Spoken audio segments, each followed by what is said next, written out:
সাথে বিয়ে হয়েছে প্রায় 3 বছর। হ্যাঁ, এর মধ্যে আমারে বরিশাল নিয়ে থাকতো, বছর খানিক প্রায় বরিশাল নিয়ে ছিল। ওইখানে একটা মসজিদে ইমামতি করতো, বরিশাল কাঠেরঘর মসজিদটার নাম। এই মহিলার ওই যে মহিলারা নিয়ে আসছে এখানে মহিলার বাচ্চা পড়াইতো, মহিলার 3টা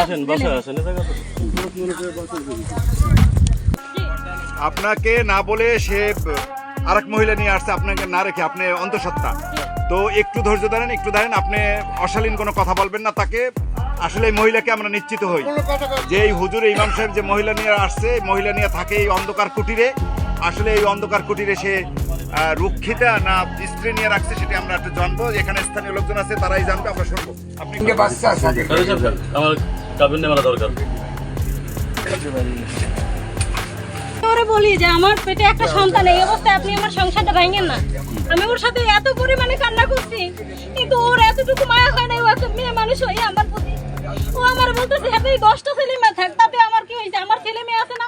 তোর তো ছেলে মেয়ে আছে, তোর তো যেইখানে সেইখানে সংসার ভাঙতে তোর কোনো ই লাগবে না। তুই তো প্রতিনিয়ত এগুলো করে বেড়াই।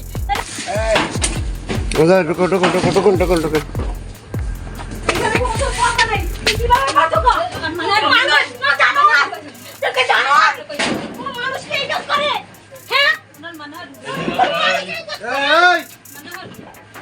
পাবলিক প্লেসে আবার মুখ জানো না দেখে, আপনি এই প্রতিদান কিন্তু পাবলিক প্লেসে আবার মুখ না দেখে। এই জায়গায় আমার সাথে কোনো ফাইল নেই। তুই এই মোবাইল দিয়ে আবার আমার এই গাল দেবে না। চুপ। আমি আমি গায়ে দিচ্ছি না। সাইকেল পর ভাই আমি গায়ে দিছি না। সাইকেল ভাই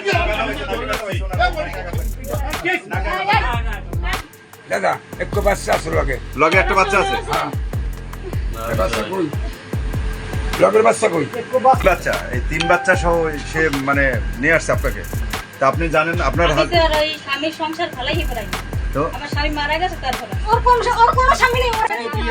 জি আমি দেখুন আমি স্ত্রী আমি যেখানে নিয়ে যাই কেউ তো কাগজপত্রের সাথে নিয়ে যায় না। আমি বলি কেউ তো সচরাচর কাগজ সাথে নিয়ে যায় না। বলেন, আপনি বলা শেষ করেন।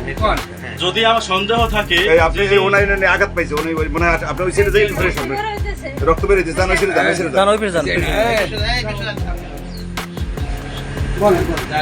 যদি সন্দেহ থাকে যিনি আমার স্ত্রী, আপনারা এর বাড়িতে কথা বলেন কখন না।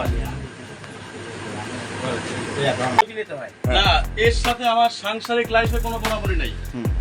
এটা মিথ্যা কথা, পুরোপুরি মিথ্যা কথা।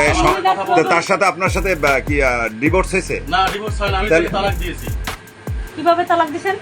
তালাকের কাগজ তাহলে তালাক দিলে আপনি এইমাত্র তারা জড়াই ধরলেন কেন? আমি বলি শুনেন। এইমাত্র আপনি এই জন্য তো আপনারা কিছু বলেন না কেন? দাও।